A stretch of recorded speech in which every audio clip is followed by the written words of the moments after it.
Selamat pagi boloku. Alhamdulillah tadi malam hujan lagi ya.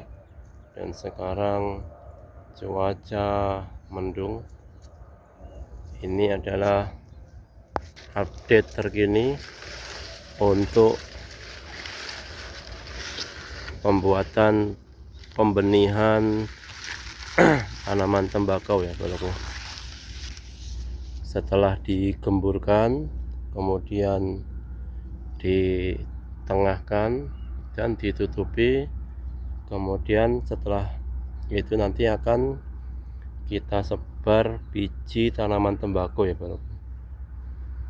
Jadi kalau mau nanam tembakau tuh kita buat pembibitan sendiri ya bro, biar lebih hemat ya bro.